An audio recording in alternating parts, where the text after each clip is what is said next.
주님, 하나님 오늘도 나의 삶을 주님 받아주시옵소서. 하나님 나의 인생을 주님께서 하나님 사용하여 주시옵소서. 오늘도 우리 예배를 받기 원하시는 주님, 오늘도 저를 받기 합당하신 주님, 오늘도 주님의 이름을 높여드립니다. 주님의 능력을 높여드립니다. 하나님 아버지 오늘도 우리 가운데 함께하심을 믿사오니 우리 예배를 받아주시옵시고 우리 능력이 되어주시고 우리 소망이 되어주시옵소서.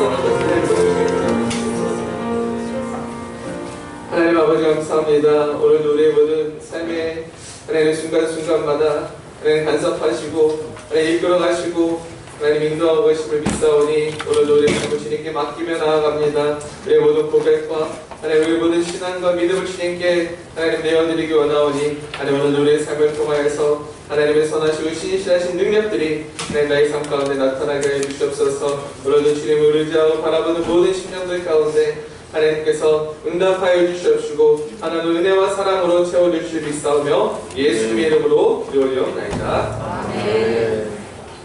오늘 하나님께서 세일을 행하십니다. 믿으십니까? 오늘 우리의 삶 가운데 능력을 베푸실 줄로 믿습니다. 이렇게 함께 찬송하며 주님 앞에 나아가겠습니다. 보라세일을 우리 함께 찬양합니다.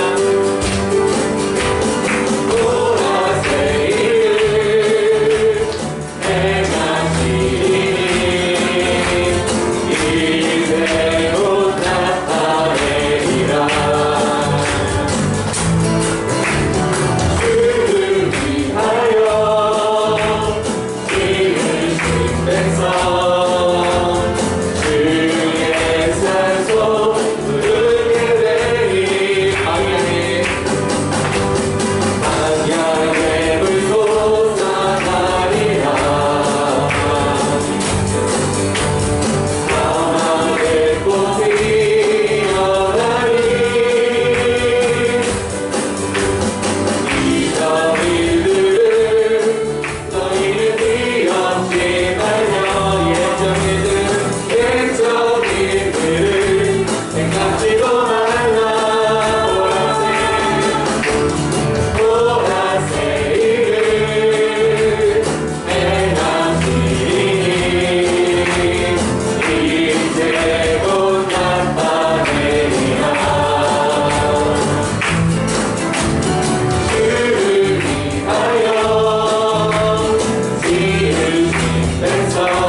오늘도 그 하나님 선한 목자 되신 우리 하나님께서 우리를 인도하고 계심을 믿습니까? 오늘도 선한 길로 실만한 물가로 우리를 인도하실 것입니다. 오늘도 모든 것을 주님께 맡기고 모든 주님 안에서 평안을 누리는 우리들에게 간절히 소망합니다. 내 앞에 고백했으면 좋겠습니다. 아무것도 두려워 말아라.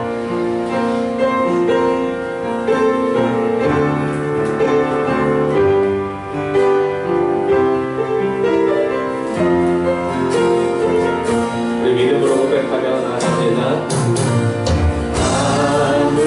아무것도 두려워 말라. 주 너의 하나님 지켜주시네. 놀라지 마라. 겁내지 마라. 주님 나를 지켜주시네. 아무것도 두려워 말라. 아무것도 두려워 말라. 주 너의 하나님 지켜주시네. 놀라지 마라. 겁내지 마라. 주님 나를 지켜주시네. 내 맘이 힘이 겨워. 내 맘이 힘이 겨워 지칠지라도 주님 나를 지켜주시네.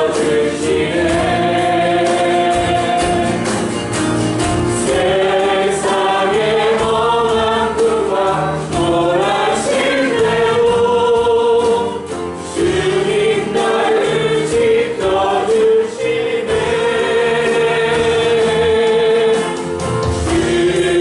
주님은 나의 산성, 주님은 나의 요새, 주님은 나의 소망, 나의 힘이 되신 여호와.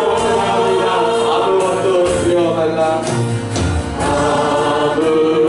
아무것도 두려워 말라. 주 나의 하나님 지켜주. 놀라지 마라. 놀라지 마라. 겁내지 마라.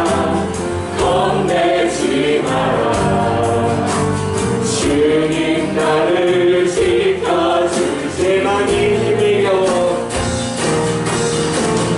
내 맘이 힘에 겨워 지칠지라도 주님 나를 지켜주시네. 세상의 험한 꿈과 세상의 험한 꿈과 몰아칠 때도 주님 나를 지켜주시네.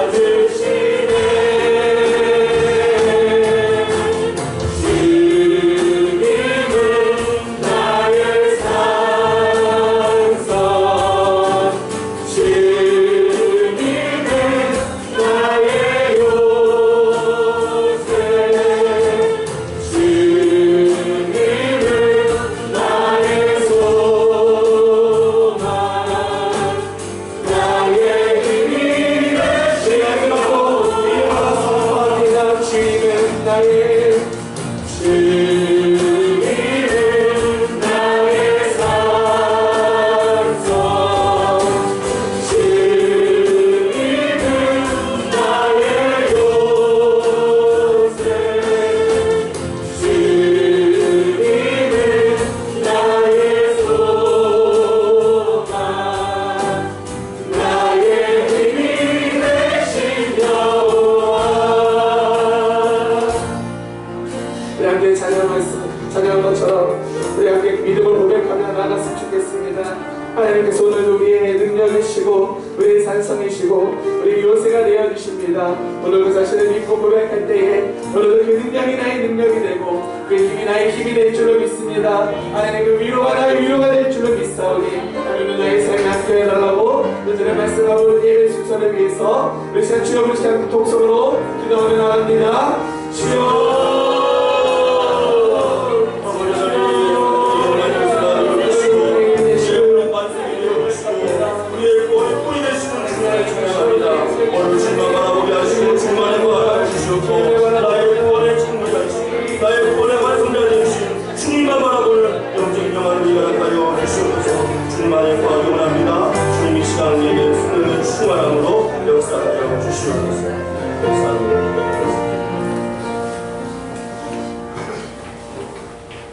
여호와는 나의 힘과 나의 방패이시니 내 마음이 그를 의지하여 도움을 얻었도다. 그러므로 내 마음이 크게 기뻐하며 내 노래로 그를 찬송하리로다. 하나님은 영이시니 예배하는 자가 영과 진리로 예배할지니라. 아멘.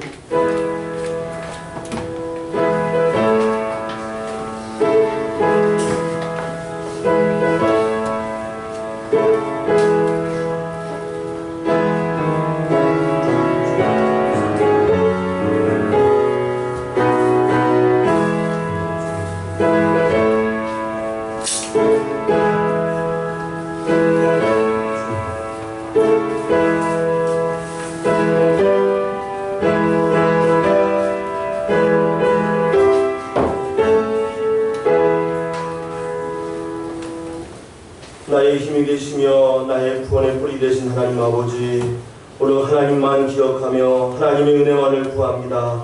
사모함으로 달려온 우리 모든 주의 백성들에게 오늘 구원의 감격을 다시 한번 하늘의 능력으로 부어주시옵고, 또 이 고백을 통하여 이 예배가 주 앞에 온전하여지며 또 은혜로우며 기쁨과 감사가 넘치는 복된 예배로 금양하여 주시옵소서. 이 모든 예배 순서와 절차를 주님 손에 온전히 닦아옵고 우리 구주 예수님의 이름으로 간절히 기도하옵나이다. 아멘. 우리 다같이 자리 일어나셔서 찬송가 29장 성도여 다 함께 찬송합니다.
부등문 24번 시편 46편입니다.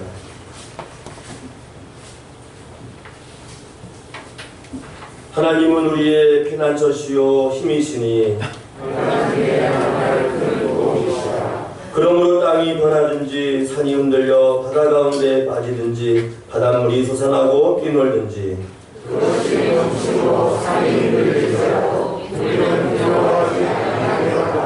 한 시내가 있어 나뉘어 흘러 하나님의 성 곧 지존하신 이의 성소를 기쁘게 하도다. 하나님의 그 성민의 의심에 성인들을 위하여 것이다. 새벽에 하나님이 도우시리라. 그가 땅끝까지 전쟁을 쉬게 하시며 하늘을 걷고 창을 끊으며 수레를 불사르시도다. 이르시기를 너희는 가만히 있어 내가 하나님 됨을 알지어다. 내가 누구나 중에서 높임을 받으리라. 내가 세계 중에서 높임을 받으리라 하시도다. 만군의 여호와께서 우리와 함께 하시니 야곱의 하나님은 그의 평안주시도다. 아멘. 마치 사도신경으로 우리의 신앙을 고백합니다.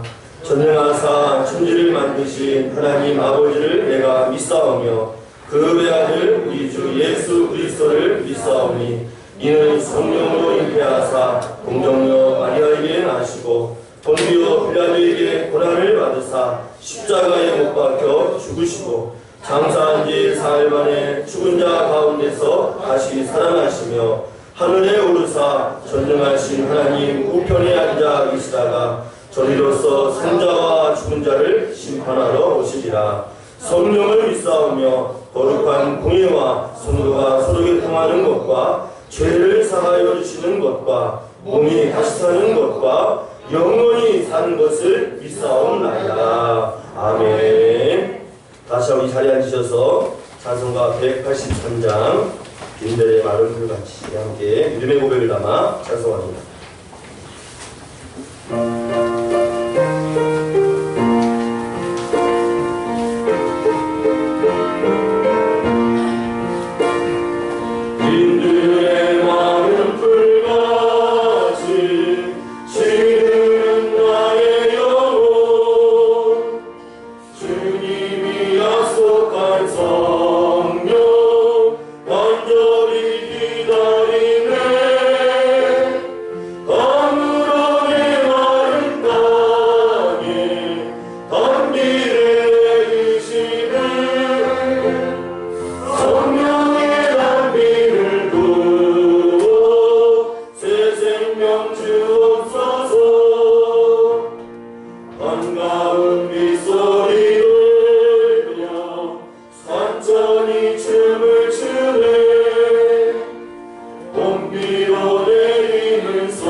사랑과 은혜와 자비가 풍성하신 하나님 아버지, 거룩한 주님의 날, 거룩한 주님의 몸된 전에 불러주셔서 위로부터 영광과 은혜와 위로를 더하여 주시네 감사드립니다. 이제 주님의 택하신 백성들이 찬양과 기도로, 기도와 경배로 영광과 존귀를 제단에 드리오니 우리의 예배를 그냥하여 주시옵소서. 지금 이 시간 은혜의 부르심을 통하여 주의 거룩한 예배에 참석한 택하신 백성들에게 거룩한 영광으로 충만하게 하시며 우리 주 예수 그리스도의 놀라운 십자가의 권세와 권능으로 강건하게 되어 주시옵소서. 지금 이 시간 통해하는 심령 진행하다 위로와 은혜를 더하여 주셨고 감과 사모의 마음으로 기도하는 모든 영혼들이 참으로 귀한 평화를 더하여 주옵소서. 이제 우리 모두가 믿음으로 우리의 모든 무거운 짐을 십자가 아래 내려놓사오니 주님께서 기억하시고 모든 문제가 통통하게 하여 주옵소서. 사랑과 은혜가 충만하신 하나님 아버지, 지금 전 세계가 코로나19 바이러스에 고통받고 힘들어하고 있사오니 믿음으로 질병을 이기게 하시옵고 서로의 사랑으로 위로하게 하시며 이 고통과 슬픔을 나누시게 해주시옵소서. 또한 코로나19가 진정되어 온전히 주님의 공예배가 회복되게 하시며 교회가 준비하고 있는 모든 일정마다 천군 천사로 지켜주시게 하시오. 모든 일정 위에 그리스도 은혜를 경험하게 하여 주시옵소서. 이단교회 성도들 위해 기도합니다. 질병과 물질로 인하여 힘들어하고 핍박당하는 피곤한 심령들을 만드시오. 믿음으로 새롭게 하시고 하나님의 전으로 거듭나게 하여 주시옵소서. 특히 질병으로 인해 눈물로 사는 성도들을 도와주시고 그들의 믿음으로 치유받는 기적이 일어나도록 도와주시옵소서. 주님이 지켜보시는 이 나라를 위해 기도합니다. 진보와 보수, 세대 간의 다툼이 있는 이 나라의 이정자들을 띄워주시고 자신의 이익이 아닌 오직 나라와 국민의 이익만을 위하여 헌신하는 이정자들이 되게 해주시옵소서. 오늘도 강단에 세우신 하나님의 목자 제정성을 기억하시며 기름 부으심을 더하여 주시오. 권능과 권세로 입술로 생명의 말씀을 선포하게 하여 주셨고 선포되는 말씀마다 아멘으로 응답하는 이로부터 축복이 차고 넘치게 하여 주시옵소서. 교회의 각 기관과 재직들과 섬기는 성도들을 기억하시오며 섬기는 손길마다 주께서 예리하신 축복을 더하여 주시오며 있는 자의 권세가 넘치게 하여 주시옵소서. 오늘도 귀한 은혜와 영광으로 충만하게 하심을 감사드리며 이 모든 영광 홀로 받으시오며 예수 그리스도 이름으로 기도합니다.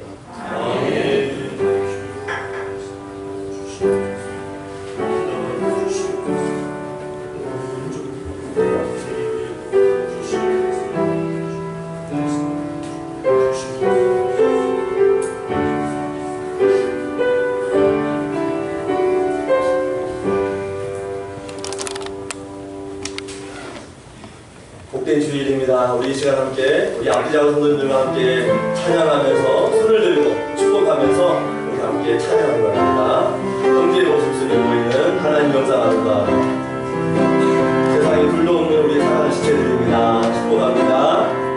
형제의 모습 속에 보이는 하나님 영상 아름다움 하나님 영상 아름다움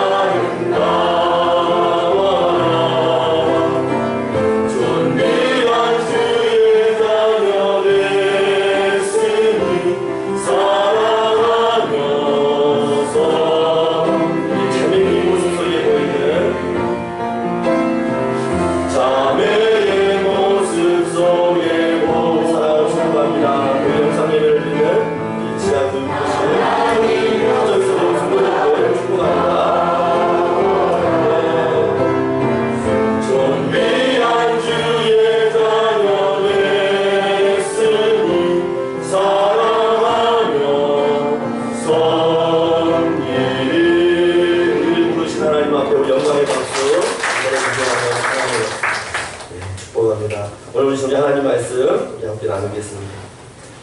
구약성경 아모스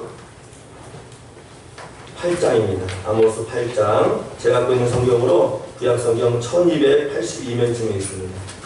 아모스 8장 11절로 우리 14절 말씀까지 오늘은 합독하겠습니다. 큰 목소리로 함께 같이 읽도록 하겠습니다. 아모스 8장 11절에서 14절 끝절까지 같이 한 목소리로 함께 있습니다. 시작. 주 여호와의 말씀입니다. 보라 날이 이를지라 내가 기근을 땅에 보내리니 양식이 없어 주림이 아니며 물이 없어 가람이 아니요 여호와의 말씀을 듣지 못한 기간이라 사람이 이 바다에서 저 바다까지 북쪽에서 동쪽까지 빛을 걸으며 여호와의 말씀을 구하려고 돌아다녀도 얻지 못하리니 그날에 아름다운 처녀와 젊은 남자가 다 갈아여 쓰러지리라. 사마리아의 죄된 우상을 두고 맹세하여 이르기를 다나 내 성들이 살아있음을 두고 맹세하노라 하거나 부엘세바가 것이 살아있음을 두고 맹세하노라 하는 사람은 엎드러지고 다시 일어나지 못하리라. 아멘. 함께 기도합니다. 하나님 아버지, 복되고 거룩한 주일, 우리를 하나님의 권속으로 하나님의 거룩한 자녀로 오늘 이 시간 우리를 불러주시어 주 앞에 예배하며 말씀을 듣게 하시니 그 은혜와 사랑을 참으로 감사합니다. 오늘 주 앞에 반응하는 자 되게 하시고 간절함이 회복되게 하시고 하나님의 은혜가 아니고는 성령의 위로와 충만하심이 아니고는 살 수 없는 갈급한 마음, 성령의 위로와 능력의 마음을 우리에게 더하여 주시옵소서. 오늘하고 부족한 종의 입술은 가려 주시고 오직 주의 말씀만 드러날 수 있도록 주 성령께서 이 시간 우리와 함께 하실 줄 믿사옵고 우리 구주 예수님의 이름으로 간절히 기도하옵나이다. 아멘. 영혼의 기갈. 오늘 하나님께서 우리의 삶 가운데 어떠한 메시지를 주십니다. 우리 영적인 귀를 기울이고 주의 말씀 받기를 원합니다. 오늘 우리가 읽은 본문 하나님의 심장으로 우리 이스라엘 백성들에게 부르짖는 아모스 선지자의 외침을 오늘 본문을 통해 볼 수 있습니다. 아모스가 이 짐을 진 자라는 뜻입니다. 짐꾼이라는 뜻입니다. 누구의 짐을 지었을까요? 하나님의 짐을 진. 마치 하나님의 영적인 짐을 지고 하나님의 심장으로 하나님의 입이 되어서 하나님의 말씀을 대언하는 이 아모스 선지자. 본래 그는 선지자가 아니었습니다. 그는 남쪽 땅 유다 지역의 그 드고아라는 계곡에서요 양을 치는 목동이었습니다. 그리고 또 계곡 밑에서 뽕나무를 기는 농부였습니다. 목동이었기도 했고 농부였던 그가 하나님께서 얼마나 급하셨던지 그를 선지자로 세우셨어요. 그래서 자신이 살고 있는 땅이 아닌 북이스라엘, 북쪽 땅에 가서 이 남쪽 땅에 있는 사람이 하나님의 입이 되어서 선지자 사역을 하게 됩니다. 오늘 본문 우리가 이해할 때 이스라엘 역사를 좀 우리가 그 배경을 알아야 되는데 그 다윗과 솔로몬 이후에 이 이스라엘 영토는요 두 개로 나뉩니다. 북쪽이 이스라엘, 남쪽이 유다. 우리나라와 비슷해요. 지금 이 조그마한 한반도가 남과 북이 나뉘는 것처럼 이스라엘 땅도 이 솔로몬 이후에 반으로 두 개로 나뉘어집니다. 그래서 남쪽에 살던 이 드고아 지역에 살던 이 아모스가 하나님의 부름을 받아서 어느 곳에 갑니까? 북쪽, 자신이 살고 있지 않은 북쪽 이스라엘 땅에 가서 하나님의 입이 되어서 말씀을 전하고 있습니다. 얼마나 급하셨던지 하나님께서 농부를, 목동을 들어서 하나님의 귀한 사역을 맡기셨습니다. 당시 남쪽 땅에는 우시야 왕이 다스리고 있었습니다. 우시야. 그리고 북쪽 땅, 지금 아모스 선지자가 하나님의 입이 되어서 선포하고 있는 그 북쪽 땅에는 여로보암 2세가 다스렸어요. 이 두 왕이 각 나라의 왕으로 다스렸는데 이 두 왕의 공통점이 있습니다. 이 두 왕 모두 다 장기 집권한 왕이었어요. 물론 우시야 왕 이후 므낫세라는 왕이 55년간 한 나라를 다스려서 정말 극악무도한 일을 벌이긴 했지만 이 왕 못지않게 이 남쪽 땅에 사는 우시야 왕과 북쪽에 사는 여로보암 2세도요 장기 집권을 하면서 태평성대를 이루었습니다. 무려 우시야 왕은 55년, 우시야 왕은 52년, 그리고 여로보암 2세는 41년이라면서 굉장히 긴 세월입니다. 한 사람이 한 나라에서요 50년, 40년을 다스렸다면요 그 나라가 어떻겠습니까? 아주 장구한 나라입니다. 또 그뿐만이 아닙니다. 다윗과 솔로몬 이후에 많은 왕이 있었지만 이 두 나라의 왕이 다스리는 동안 이 남쪽 땅과 이 북쪽 땅에 어떤 일이 있는지 아십니까? 말 그대로 태평성대가 이루어졌어요. 아무런 문제가 없었습니다. 외세의 적들도 침범하지 않았습니다. 문화적으로, 사회적으로, 경제적으로 아무런 문제가 없었어요. 40년, 50년 동안 이 두 나라에서 왕이 다스릴 동안요 나라무에 아무런 문제가 없었습니다. 얼마나 편했겠습니까? 문화적으로 호화로운 삶을 살았어요. 사회적으로도 아주 평탄한 삶을 살았습니다. 경제적으로도 어땠습니까? 강국을 이루어서요 참으로 평탄한 삶을 살았던 때가 이 우시야 여로보암 2세 왕 시대였습니다. 그러더니 그의 마음 가운데 어땠을까요? 각 나라에서 사람들은요 부족함이 없었습니다. 만족, 대만족. 우리 서비스 센터에서 어떤 분들이 오셔서 이렇게 하고 가면은 전화가 오죠. 그분이 다녀가셨는데 보통 만족, 매우 만족 이렇게 물어봅니다. 네. 이 여로보암 2세하고 우시아가 다스린 그때에 그 땅에 있는 백성들이요 매우 만족이었습니다. 다윗과 솔로몬 이후에 태평성대에 이를 뿐만 아니라 모든 백성들이 부족함이 없는 그러한 삶을 살았습니다. 외세의 적도 침투하지 않았습니다. 오히려 더 그 나라의 강국이 되어서 다른 나라를 점령하고 땅을 지배하는 그런 나라들이 이 북이스라엘 남유다 땅 가운데 이루어졌습니다. 얼마나 평탄했겠어요. 무려 50년이 넘도록 40년이 넘도록 그런 나라에 만족한 삶이 이루어졌습니다. 마치 요한계시록에 나오는 소아시아 7교회 아시죠? 그 7교회 가운데 한 교회, 우리가 잘 알고 있는 라오디게아 교회, 그 교회가 어떤 일이었습니까? 그 도시가 상업적으로 금융이 발달하다 보니까 거기에 있는 성도들이 부족함이 없었습니다. 그래서 그 성도들의 고백이 이렇게 담겨 있어요. 요한계시록 3장 17절 말씀 보니까 내가 말하기를 나는 부자라 부유하여 부족한 것이 없다 하나 내 권고한 것과 가련한 것과 가난한 것과 눈먼 것과 벌보가 벗은 것을 알지 못하는도다 라고 이야기했습니다. 이 모습이 비슷합니다. 당시 북이스라엘 아모스가 선지자로 활동하던 그 땅에 모든 사람들이 우리는 부족한 것이 없습니다. 우리는 모두가 평탄하고 매우 만족한 삶을 살아갑니다. 눈이 멀어가고 있음에도 벌거벗은 임금처럼 자신의 삶을 활용하지 못하는 그런 모습이 그 땅 가운데 동일하게 일어났습니다. 그런데 이 모든 것으로 만족한 삶을 살았지만 정작 그들의 내면은 어땠을까요? 그들의 영혼의 상태는 어땠습니까? 피폐했습니다. 외적인 삶은 모든 것이 평안했는지 모르지만 그들의 삶 가운데는요 메마르고 빈곤하고 피폐한 삶이 당시 아모스가 선지자로서 이 북이스라엘 땅에서 말씀을 전하는 그때의 그 백성들의 모습이었다는 것입니다. 외세도 없고 금전적으로 풍부하고 또 삶이 윤택하고 사회적으로 문화적으로 경제적으로 아무런 문제가 없지만 오히려 그들의 영혼은요 골물대로 골문 상태였습니다. 마치 고인 물처럼 썩은 상태였어요. 겉은 화려하지만 고목나무처럼 다 썩어 문드러진 그런 나무와 같이 영적으로 주윤병에 걸린 상태가 바로 아모스 선지자가 활동하던 북이스라엘 땅의 모습이었습니다. 그뿐만이 아니었습니다. 힘이 있는 자가 힘없는 자들을 억압했습니다.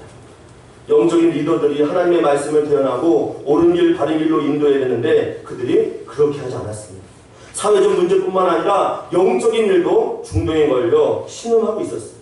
그래서 아모스 선지자가 그들을 향하여서 지속적으로 선포하는 말씀이 있었습니다. 우리가 읽진 않았지만 아모스 5장 15절 말씀 보니까 아모스가 하나님의 입이 되어서 이렇게 증거하고 있어요. 너희는 악을 미워하고 선을 사랑하며 성문에서 정의를 세울지어다. 만군의 하나님 여호와께서 혹시 요셉의 남은 자를 불쌍히 여기시리라. 또 아모스 5장 24절 우리가 잘 아는 말씀이에요. 오직 정의를 물같이 공의를 마르지 않는 강같이 흐르게 할지어다 라고 이야기했습니다. 하나님의 사람으로 하나님의 백성으로 은혜를 공급받아 너희의 선함을 너희의 아름다움을 너희의 그 인격과 하나님의 그 성품을 세상 가운데 드러내라 라고 말씀하고 있는데 정작 그들은 그러한 삶을 살지 않고 있습니다. 지금 내 삶이 만족한데 내 삶에 어려움이 없는데 지금 내가 살아가는 날 동안 누리고 즐기며 살아야 되는데 내가 무엇이 아쉬워서 하나님 앞에서 내 영혼을 드리며 나갈까 하는 그러한 병든 마음이 그 당시 이스라엘 백성들의 마음이었다는 것입니다. 그뿐만이 아니었습니다. 아모스가 말씀을 증거하며 하나님의 일을 감당할 때 그를 극렬하게 핍박했던 사람이 있어요. 바로 아마샤라는 제사장이었습니다. 세번역 성경으로 이 아마샤가 얼마나 아모스를 괴롭혔는가 아모스 7장 10절로 13절 말씀에 이렇게 기록되어 있습니다. 제가 좀 길긴 하지만 세번역 성경으로 한번 읽어드릴게요. 아모스 7장 10절로 13절 말씀에 베델의 아마샤 제사장이 이스라엘의 여로보암 왕에게 사람을 보내어 알렸다. 아모스가 이스라엘 나라 한가운데서 임금님께 대한 반란을 선동하고 있습니다. 그가 하는 모든 말을 이 나라가 더 이상 참을 수 없습니다. 아모스는 여로보암은 칼에 찔려 죽고 이스라엘 백성은 틀림없이 사로잡혀서 그 살던 땅에서 떠나게 될 것입니다. 하고 말했습니다. 아마샤는 아모스에게 말하였습니다. 선견자는 여기서 떠나시오. 유다 땅으로 피해서 거기에서나 예언을 하면서 밥벌이를 하시오. 다시는 베델에 나타나서 예언을 하지 마시오. 이곳은 임금님의 성소요 왕실이요 라고 이야기했습니다. 아마샤가 여로보암 2세에게 이야기합니다. 아모스라는 선지자가 거짓 선동을 하고 있습니다. 왕은 칼에 찔려 죽을 것이고 이 백성은 틀림없이 사로잡혀서 포로가 될 것입니다. 살고 있던 땅에서 다 내쫓긴당할 것입니다. 선동하고 왕을 죽이던 이 사람들을 당장 죽여야 됩니다라고 거짓 모함을 하고 있어요. 그뿐만이 아닙니다. 아마샤가 아모스를 향하여 뭐라고 했습니까? 이곳을 떠나라. 너희의 고향으로 와서 예언하면서 선지자 놀이하면서 밥벌이나 해라. 여기에 발을 붙이지 말라 하면서 아마샤가 아모스에게 참으로 극악무도한 짓을 하고 있다는 것입니다. 당시 아마샤가 누구입니까? 제사장이었습니다. 하나님 말씀을 가장 민감하게 주의 뜻을 분별하여서 백성들에게 왕에게 하나님의 뜻을 전달해야 될 이 아마샤 제사장이 그 마음이 둔감하여서 하나님의 입이 되어 주의 말씀을 증거하는 아모스마저도 핍박하고 저주하고 죽이려는 모함을 하는 끔찍한 일들이 일어나고 있습니다. 그때나 지금이나 마찬가지예요. 지금도 마찬가지입니다. 지금도 우리가 영적인 눈을 들어보면요, 지금도 얼마나 하나님 앞에서 이런 죄의 도구로 쓰임받는 그런 영적인 도구들이 많은지 모릅니다. 우리가 경계해야 되고 우리가 두려워해야 될 줄 믿습니다. 하나님께서는 이렇게 깨닫지 못하고 돌이키지 않는 그들 향하여서 아모스의 눈을 통해 뭘 보여주십니까? 오늘 읽지 않았지만 아모스 7장과 8장에 이르러서요 환상을 보여줍니다. 4가지 환상을 보여주세요. 메뚜기 환상, 불이 큰 바다를 삼키는 환상, 다림줄 환상, 또 그리고 한여름에 과일이 담긴 광주리 환상을 이 아모스에게 보여주십니다. 메뚜기가 어떤 것을 의미합니까? 다 갈아먹는 겁니다. 정말 땅에 돋아나는 풀 하나 남기지 않고 모든 것을 갈아엎는다는 거예요. 하나님 말씀에 민감하지 않고 하나님의 뜻을 그 삶에 두지 않을 때는 이와 같이 재앙을 내리시겠다는 거예요. 또 물이 큰 바다를 삼키는 그런 광경도 보게 있습니다. 생각을 해보십시오. 넓은 바다, 광활한 그 바다여 불이 삼키는 모습을 한번 생각해 보십시오. 무서운 모습입니다. 죄의 모습이 마치 이와 같다는 거예요. 다림줄 환상은 어떠합니까? 한 벽을 보여주시면서 그 벽 옆에 하나님의 손이 들었는데 다림줄을 들고 있습니다. 공사 현장이나 집을 즐겨 쓰는 것입니다. 긴 줄에 나비나 무거운 쇳덩이를 달아서 이 벽의 기준과 상하 좌우를 재는 다림줄을 보여주십니다. 하나님께서 이 영적인 다림줄로 재어놨을 때에 하나님 기준에 못 미치면요 다 무너뜨리고 헐어버리겠다라는 무서운 경고입니다. 그리고 그에게 마지막으로 보여준 한여름에 그 나는 과일이 들어있는 광주리 그입니다. 그게 무엇을 의미합니까? 아모스 8장 1절로 2절 말씀에 그 모습을 이렇게 증거하고 있어요. 아모스 8장 1절로 2절입니다. 주 여호와께서 내게 이와 같이 보이셨느니라. 보라, 여름 과일 한 강줄이니라. 그가 말씀하시되 아모스야, 내가 무엇을 보느냐? 내가 이르되 여름 과일 한 광줄이니라. 여호와께서 내게 이르시되 내 백성 이스라엘의 끝이 이르렀은즉 내가 다시는 그를 용서하지 아니하리니 라고 되어 있습니다. 한여름에 나는 과일, 무르익은 과일을 광주리에 담아서 보여줍니다. 마치 이스라엘 백성의 죄가 하나님을 가까이 하지도 않고 말씀에 반응하지도 않고 하나님의 선민으로 선택받은 그 백성이 주의 뜻 가운데 살지 않음으로 인해서 마치 한여름에 난 과일, 무르익은 과일처럼 죄가 차서 죄가 무르익어서 내가 이들을 가만두지 않겠다라는 무서운 경고를 그들에게 보여주셨습니다. 얼마나 무서운지.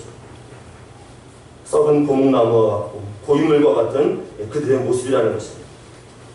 그들은 약자를 보호하지도 않았어요. 오히려 하나님 앞에서 그 인생 가운데 돈벌이로 이겼어요. 너무나 끔찍한 모습이었어요. 그런데 더 심각한 모습이 있었습니다. 더 안타까운 모습이 있었어요. 오늘 한번 우리 본문 말씀 한번 읽어보기 원하는데요. 아모스 8장 4절로 6절 말씀. 성경을 폈다면 이 말씀을 한번 같이 읽어보기 원합니다. 아모스 8장 4절로 6절 말씀입니다. 시작. 가난한 자를 삼키며 땅에 힘이 없는 자를 망하게 하려는 자들아, 이 말을 들으라. 너희가 이르기를 월삭이 언제 지나서 우리가 곡식을 갈며 안식일이 언제 지나서 우리가 밀을 내게 할고 에바를 작게 하고 세계를 크게 하여 거짓 저울로 속이며 은으로 힘없는 자를 사며 신 한 켤레로 가난한 자를 사며 아멘. 하나님께서 그들에게 무엇을 이야기하고 있습니까? 영적으로 권고한 그들의 피폐한 삶이 하나님 앞에서 범죄한 그의 인생이요 사람을 우습게 합니다. 사람을 돈벌이를 유용합니다. 사람의 그 영혼을 신발 한 켤레에 비교하고 있습니다. 사람들을 바라볼 때마다 이것을 나의 돈벌이로 나의 목적을 이용한 수단으로 바라보는 그런 악한 본성이 그 당시 이스라엘 백성들 마음 가운데 허다했다라는 것. 더 무서운 모습이 있습니다. 5절 말씀 보시면요, 하나님의 백성이요 월삭이 언제일까? 또 안식일이 언제일까? 이 말씀이 있어요. 월삭이 무엇인지 아십니까? 하나님의 예배입니다. 매월 초하루 첫째 날 조승달이 뜨는 그날을 기념하여서 하나님께서 이스라엘 백성들에게 이 날을 기념하라고 말씀했어요. 근데 이 날은 자발적으로 하는 날입니다. 선택사항이에요. 그래서 이 날에 하나님께서 나에게 첫날을 주셨으니 내가 나 자신과 함께 드리고 이웃을 사랑하고 하나님 앞에 반응하는 모습으로 번제물을 드리는 날로 월삭의 날을 정했습니다. 그래서 그들은 수송아지 순양 한 마리를 가지고 옵니다. 또 흠이 없는 순양 7마리를 받아서 번제로 드리면서 하나님의 날을 제가 기억하겠습니다. 한 달 동안 나에게 주어진 시간 나만을 위해 살지 않고 이웃을 위해 살겠습니다.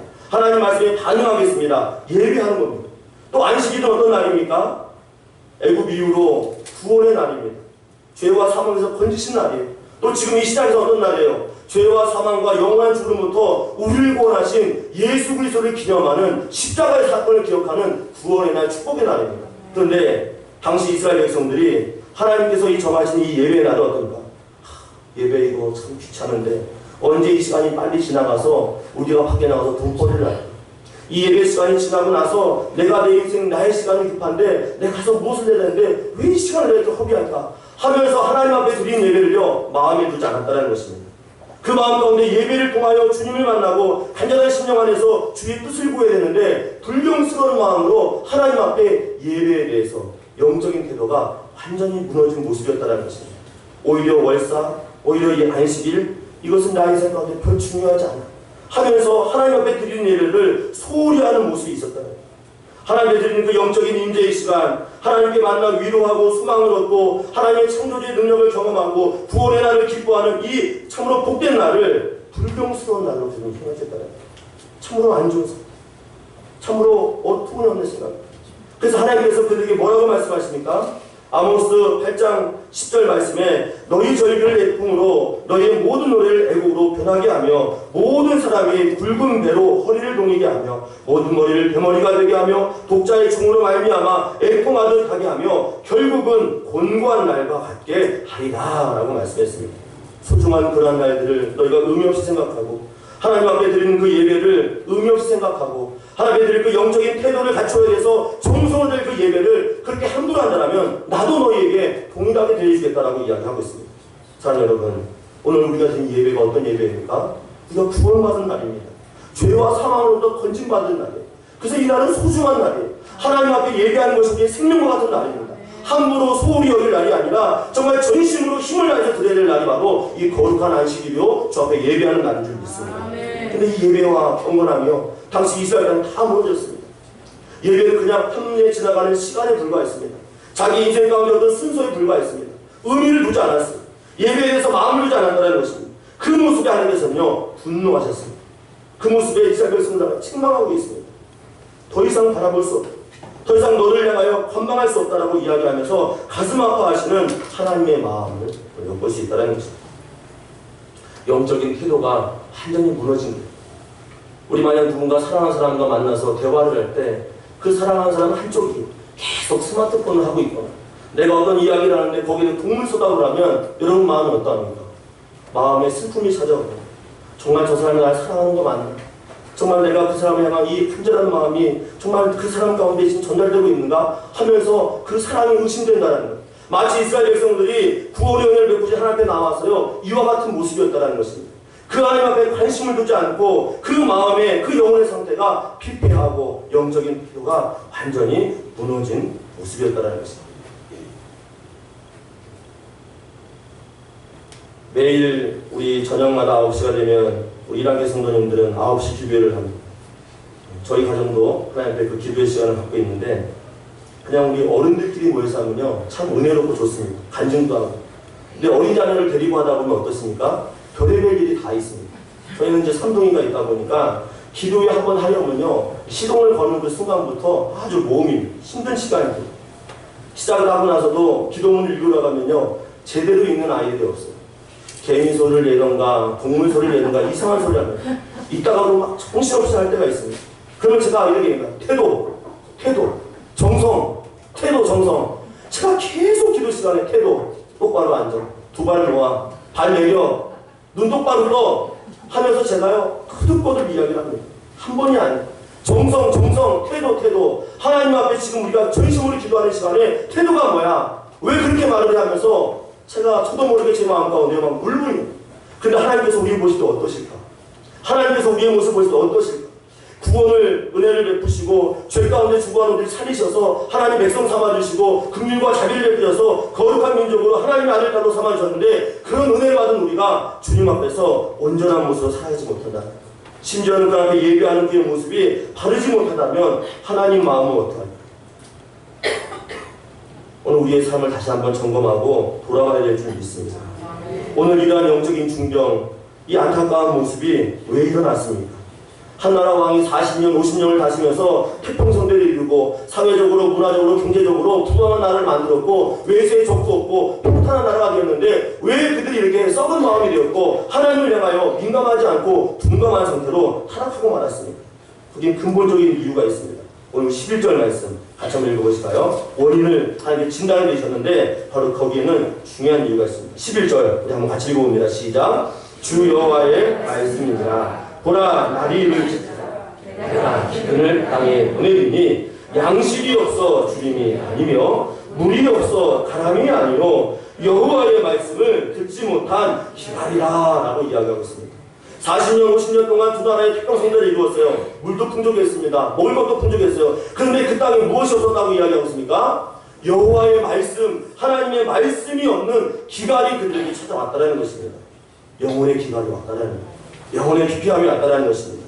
여호와의 말씀을 듣지 못한 기갈이었다는 것입니다. 오늘 그들의 신앙은 균형을 잃어버렸어요. 한쪽을 잃어버렸습니다. 영혼이 지금 배고파서 죽어가는데 육체만을 위해 살아가는 그들의 모습이 여격히 드러났다는 것입니다. 그래서 그들의 그 모든 질병의 원인은 무엇이었습니까? 바로 하나님의 말씀을 먹지 않은 상태였다는 것입니다. 하나님의 말씀을 먹지 않은 상태였다. 안타까운 모습입니다.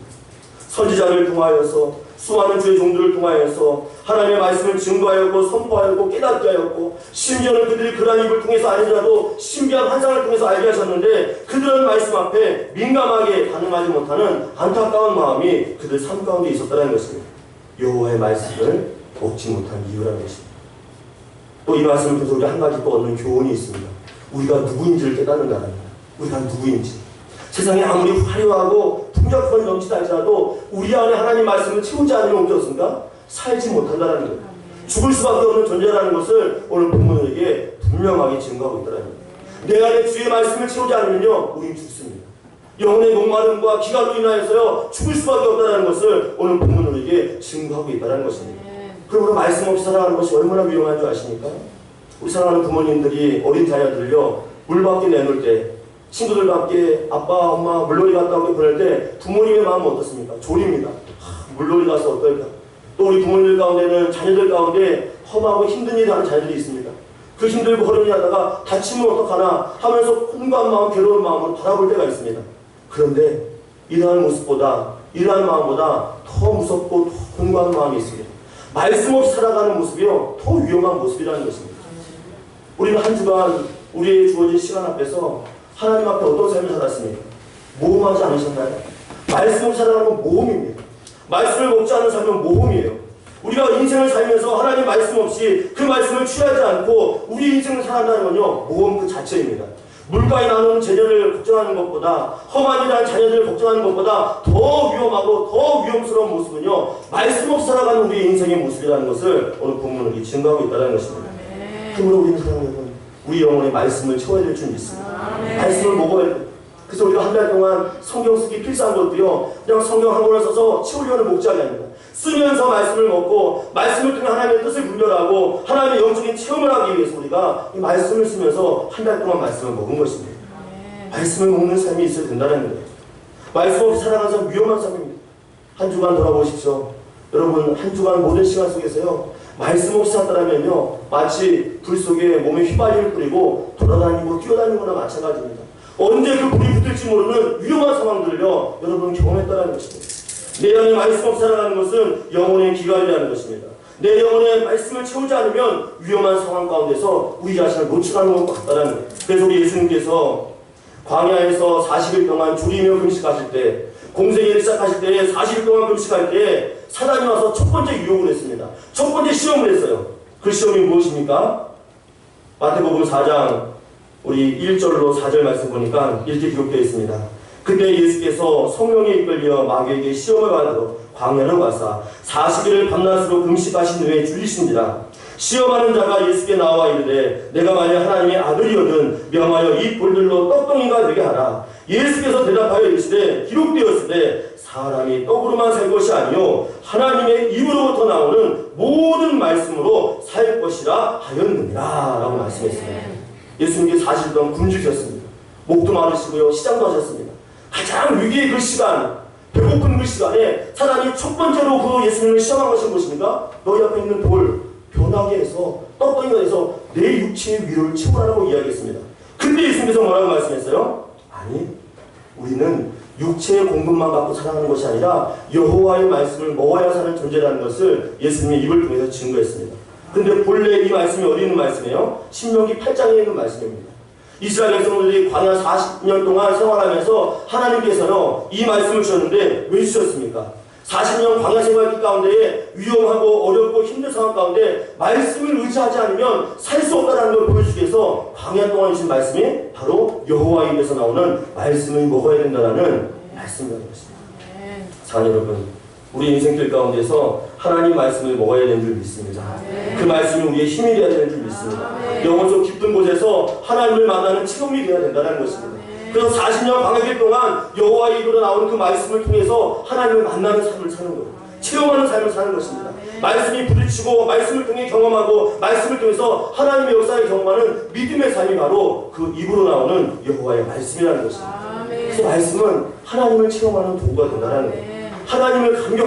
하나님을 만나고 하나님의 은혜를 경험하는 체험을 하는 도구가 된다는 거예요. 여기 우리 부모님들, 우리 어린 자녀들 세상 것 알게 하고 또 이 자녀들 자라게 지혜를 얻기 위해서 동물원 많이 데려가지 않으셨습니까? 자연 그 산수 풍류를 보게 하시면서 경험하게 하셨습니까? 만지게 하고 경험하게 하고 또 이것들이 인생 가운데 도움이 되기 위해서 많은 것들을 경험하게 했습니다. 마찬가지로 하나님께서 우리의 이 넓은 광활한 인생 가운데서 하나님의 그 능력을 경험하는 것은 말씀을 통해서 우리가 체험하게 하시고 경험하게 하신다는 것입니다. 오늘 이 말씀, 이 영적인 교훈이 다시 한번 우리 속 안에서 일어나기를 주님의 이름으로 다들 축원합니다. 다시금 우리가 영적인 기간을 맞이하지 않고 영적인 공감을 맞이하지 않고 하나님 앞에서 말씀에 반응하며 주님의 뜻 안에 살기 위해서 어떠한 결단이 있어야 되겠습니까? 오늘 우리 12절 말씀 보니까 간절함이 있어야 되는 줄 믿습니다. 간절함. 우리 2절 말씀 한번 12절 말씀 같이 한번 읽어보실까요? 시작. 사람이 이 바다에서 저 바다까지 북쪽에서 동쪽까지 비틀거리며 여호와의 말씀을 구하려고 돌아다녀도 얻지 못하리니 라고 되어 있습니다. 언제나 문제 속에 해답이 있습니다. 비록 이 말씀은 너희가 영혼의 기간을 맞이하여서 돌이키지 않고 돌아오지 않으면 여호와의 날 그날에 너희를 진노하시겠다는 약속입니다. 그런데 뒤늦은 그 깨달음, 뒤늦은 후회한 가운데서 그 백성들의 그 하는 그 모습을 통해서 이 모습이 우리 가운데 있어야 된다는 것을 우리는 생각해야 될 줄 믿습니다. 뒤늦은 후회이긴 하지만 하나님께서 그 백성들이 어떠한 모습이라고 이야기했습니까? 울부짖으며 북쪽과 동쪽 종과 횡과 그 모든 것을 달려다니면서 여호와의 말씀을 구하고 다닌다고 이야기하고 있습니다. 전심으로 찾는다라고 이야기하고 있습니다. 다시 말하면 이 구한다는 것은 간절함을 의미하고 있다는 것입니다. 여호와의 말씀을 회복하기 위해서 또 하나님의 뜻 가운데 거하기 위해서 다시금 그 잃어먹은 것을 찾기 위해서 구하고 찾고 주의 은혜를 구하는 강한 의지가 우리 마음 가운데 회복되어야 될 것을 우리에게 당부하고 있다는 것입니다. 사랑하는 여러분, 말씀을 전심으로 하는 저와 여러분 되시기를 주님의 이름으로 간절히 축원합니다. 소잃고 외양간 고치는 그런 인생이 아니라 우리가 이 말씀의 진리를 알았다면 이 말씀이 나의 인생의 소망이고 기쁨이 되었다면 찾고 구하는 이러한 열심이 우리 안에 있기를 주의 이름으로 간절히 축원합니다. 구약에 그러한 인물이 한 가지 있습니다. 그 구약에 정말 하나님 앞에 반응하고 구하고 찾고 있던 인물이 있습니다. 그가 누구입니까? 다윗이에요. 다윗이 그가 권고한 때 어려울 때에 그의 고백을 시편 40편 1절로 4절 말씀에 이렇게 기록하고 있습니다. 내가 여호와를 기다리고 기다렸더니 귀를 기울이사 나의 부르짖음을 들으셨도다. 나를 기가 막힐 웅덩이와 수렁에서 끌어올리시고 내 발을 반석 위에 두사 내 걸음을 견고하게 하셨도다. 새 노래 곧 우리 하나님께 올릴 찬송을 내 입에 두셨으니 많은 사람이 보고 두려워하여 여호와를 의지하리로다. 여호와를 의지하고 교만한 자와 거짓에 치우치는 자를 돌아보지 아니하는 자는 복이 있도다 라고 말씀했습니다. 전심으로 주 앞에 은혜를 구하고 전심으로 하나님의 은혜를 구할 때에 그에게요 복을 주시는 줄 믿습니다. 하나님의 뜻 가운데 그를 붙드시고 어려운 가운데 건지시고 소망 가운데 그를 붙드시는 하나님의 능력을 우리에게 주신 줄 믿습니다. 그래서 전심으로 구해야 돼요. 말씀의 은혜를 구하기 위해서 전심으로 구해야 돼요. 전심으로 구해야 돼요. 그래서 9시 기도를 좀 더 얘기하면 우리가 9시 기도 시작할 때 마태복음 7장 7절 말씀합니다. 구하라, 찾으라, 두드리라고 이야기하고 있습니다. 구하면 어떻습니까? 얻게 됩니다. 찾으면 찾습니다. 문을 두드리면 어떻게 됩니까? 그 문이 열린다는 것입니다. 우리의 영적인 상태가 말씀 앞에서 이와 같은 주 앞에 간절함이 또 이와 같은 그 소망이 다시금 회복되어야 될 줄 믿습니다. 소잃고 외양간 고치는 그런 어리석음이 아니라 미리미리 주 앞에 말씀에 반응하는 저와 여러분 되시기를 주 이름으로 간절히 축원합니다. 두 번째로 영혼의 기갈을 면하고 주 앞에서 정말 영적인 그 기쁨과 소망을 얻기 위해서 우리 삶 가운데 무엇이 있어야 됩니까? 14절 말씀 보니까 우리 안에 있는 우상을 제거해야 되는 줄 믿습니다. 14절 말씀 한번 같이 읽어보실까요? 시작. 사마리아의 죄된 우상을 두고 맹세하여 이르기를 하나 내 신들이 살아있음을 두고 맹세하노라 하거나 브엘세바가 위하는 것이 살아있음을 두고 맹세하노라 하는 사람은 엎드러지고 다시 일어나지 못하리라 라고 이야기했습니다. 우상 숭배, 우상 문제는요, 이 이스라엘 백성들의 고질적인 질병이었습니다. 출애굽한 이후에 계속 그들의 삶에 발목을 붙였던 가장 근본적인 악한 모습, 악한 습성이라는 것입니다. 오늘 본문에 보면 이 북이스라엘족 이 단과 브엘세바에 공식적으로 금송아지를 만들어 놓고 우상 숭배하는 신주단지가 있었어요. 그들은 공식적으로 그곳에 가서 우상을 섬기는 일을요 밥 먹듯이 했습니다. 쉼없이 했습니다. 그런데 하나님께서 가장 증오하시고 가장 미워하시고 가장 혐오하는 모습이 무엇입니까? 하나님 것이 하나님의 은혜가 아닌 것, 그것을 구하는 이 우상 숭배라는 것입니다. 근본적인 문제라는 것입니다. 우상 숭배의 가장 문제가 무엇인지 아십니까? 바로 그것은 하나님 자리에 그 우상을 올려놓는 겁니다. 또 그 근본적인 문제를 더 파고 들어가면요, 그 우상의 근본적인 그 마음 가운데는요, 바로 내가 하나님 되어 있는 모습을 발견하게 된다는 것입니다. 그래서 우상 숭배는요, 뭐 거창하게 이해할 게 없습니다. 우상 숭배는 단순합니다. 내가 원하는 것을 쫓아가는 것이요, 우상 숭배의 모습이라는 것입니다. 나의 인생을 돌아볼 때 내가 원하는 것, 내가 하고 싶은 것, 모든 삶의 기준이 나로부터 시작된다면 그것은 우상 숭배의 첫 발을 잇는 거나 마찬가지입니다. 이스라엘 백성이 다 어렸어요. 모든 사람들이 하나님 앞에 이게 우상 숭배하지 그 삶의 기준이 바로 나로부터 시작되는 그런 악한 본성이 그들 마음 가운데 있었다는 것입니다.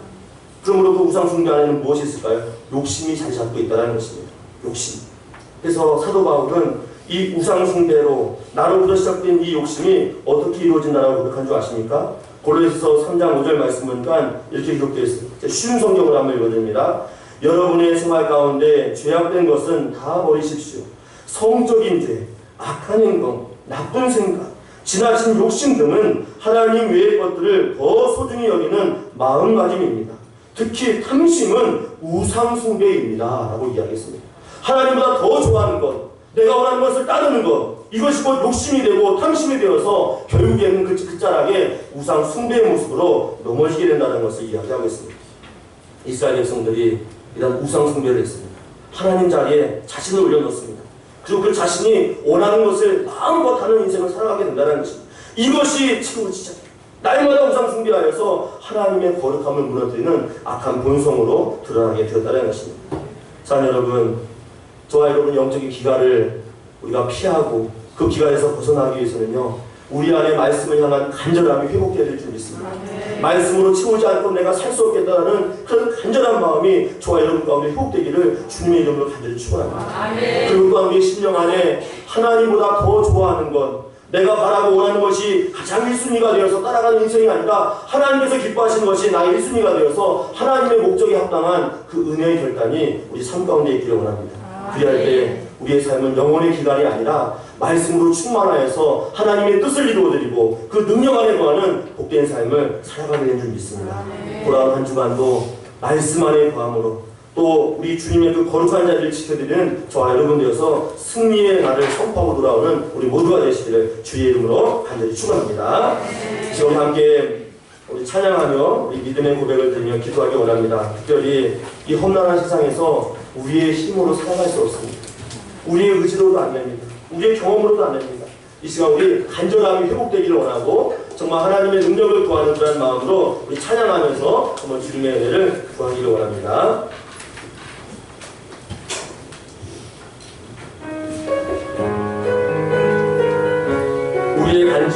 우리의 고백으로 생각하시고 가사를 음미하며 우리 함께 찬송합니다.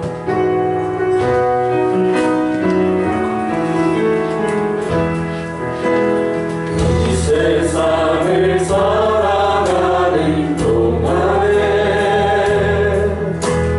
나의 힘을 의지할 수 없으니 기도하고 낙심하지 말 것은 주께서 참 소망이 되시리라. 주의 길을 걸어가는 동안에 세상의 것 의지할 수 없으니 감사하고 낙심하지 말 것은 주께서 참 기쁨이 되시리라. 하나님의 꿈이 나의 비전이 되고 예수님의 성품이 나의 인격이 되고 성령님의 권능이 나의 능력이 되길 원하고 바라고 기도합니다. 하나님의 꿈이 나의 비전이 되고 예수님의 성품이 나의 인격이 되고 성령님의 권능이 나의 능력이 되길 원하고 간절한 마음으로 한 번 더 부만 찬송합니다. 나의 말씀이라. 하나님의 꿈이 나의 비전이 되고 예수님의 성품이 나의 인격이 되고 성령님의 권능이 나의 능력이 되길 원하고 바라고 기도합니다. 사람을 기도하기 원합니다. 오늘 부른 부른 이 찬양이 저와 여러분의 고백이 되기 원합니다. 험난한 세상에서 힘든 세상에서 우리가 살아갈 수 있는 힘은 말씀으로부터 시작되는 줄 믿습니다. 그래서 하나님께서 그 말씀을 통하여 우리에게 꿈을 주시고 비전도 허락하시고 또 그 말씀 속에서 예수님의 거룩한 성품과 인격을 배우고 또 그 말씀 속에서 성령의 권능을 경험하는 우리의 삶이 되길 원합니다. 이러한 것이 이루어지기 위해서는요 간절함이 있어야 되는 줄 믿습니다. 바라고 원하고 간절한 마음이 이루어질 때에 이 귀한 은혜가 우리 삶 가운데 이루어질 줄 믿습니다. 또 하나님께서 기뻐하지 않는 우리 우상숭배와 같은 내가 원하는 것을 가장 목적에 두고 살아가는 이 약한 본성의 삶이 우리 앞에 떠나갈 때에 이런 놀라운 능력이 우리 가운데 이루어지는 줄 믿습니다. 이 시간 하나님 말씀에 반응하는 자 되게 하옵소서. 주님의 능력을 구하여 주의 꿈과 비전을 발견하는 인생 되게 하옵소서. 이와 같은 마음으로 들은 말씀을 기억하면서 또 방금 부른 찬양을 기억하면서 함께 약심하여 결단하며 기도합니다. 하나님 아버지, 우리 신령한 우리 영혼 안에 영적인 기관이 와서 목마르고 배고픈 자가 있는 자 있습니까? 괴롭고 힘든 자가 있습니까? 주, 이제는 회복되게 하여 주시옵소서. 이제는 돌이키게 하여 주시옵소서.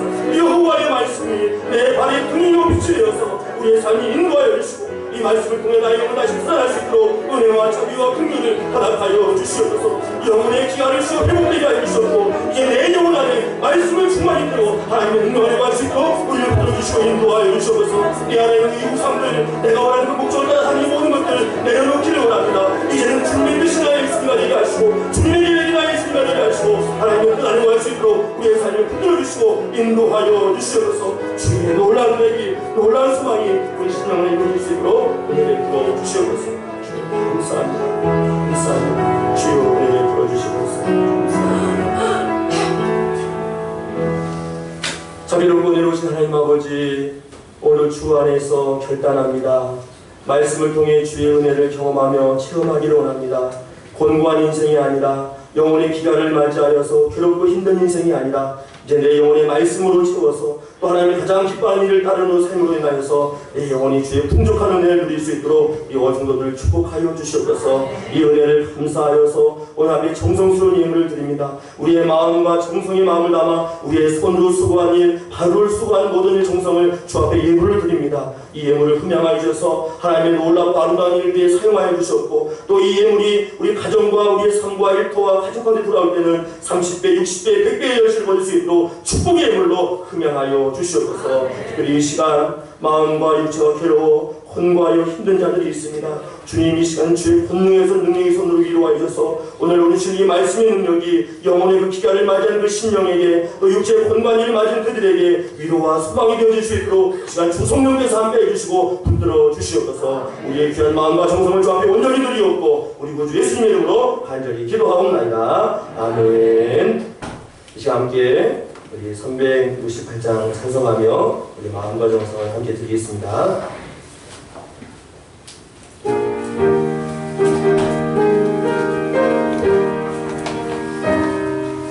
간절한 마음으로 우리 함께 찬송합니다. 주 예수여 은혜를 내려주사 보증 넘게 하옵소서. 이 저리고 목마른 나의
정말 오랜만에 등록한 우리 귀한 형제님이 계십니다. 우리 박후비 집사님, 우리 홍성수 권사님 아드님 되시는 이 박종관 형제님이 우리 이랑교회가 너무 따스하고 은혜가 넘치는 교회인 것을 알고 자원하는 마음으로 이랑교회에 등록을 했습니다. 이 시간 우리 다니는 하실 때 우리 박수로 한번 할까요? 네, 박종관 형제님 사용하는 축원합니다.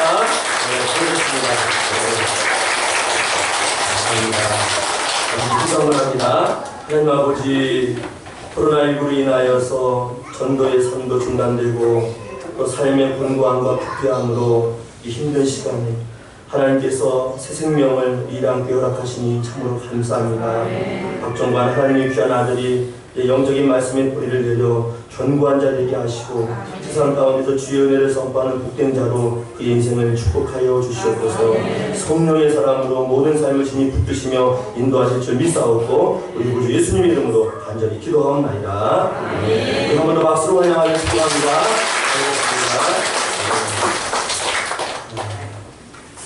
지난주에도 인천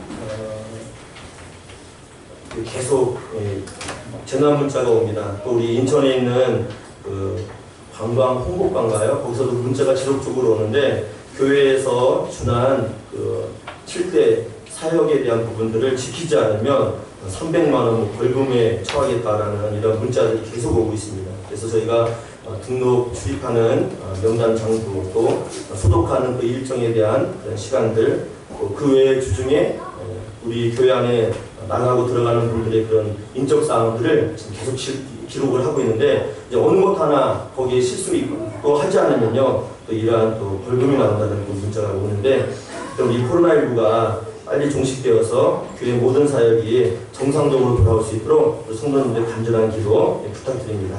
또 오늘 예배 이후에 실행위원분들 한 달에 한 번 있는 실행위원 모임을 갖습니다. 우리 목양실도 모여주시면 감사하겠고요. 우리가 한 달 동안 성경 정본을 필사했는데 오늘 성경을 다 쓰신 분들은 제출해 주시고 아직 구약 한 4부분이 남아 있습니다. 그래서 한 주간 또 이렇게 쓰기를 희망하시는 분들은요 아직 좀 남아 있으니까 자원하는 마음으로 성경을 좀 필사해 주시면 감사하겠습니다. 우리 다 같이 자리에 일어나셔서 함께 찬양하며 주의 은혜를 고백합니다.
성부 하나님의 무한하신 사랑하심과 성령님의 의롭던 교제 충만한 일주하심이 말씀 앞에 반응하여 주 앞에 날마다 그 말씀을 따라 살기로 결단하는 온 심령 위에 또 하나님 앞에 가장 좋은 선순위를 들여 그 인생의 목적을 도 살아가기 원하는 성도들의 그 인생과 가정과 모든 삶 위에 또 일터 위에 우리의 기업과 사업 위에 이랑교회 모든 사역 위에 이제부터 영원토록 함께 하시기를 간절히 축원하옵나이다. 아멘.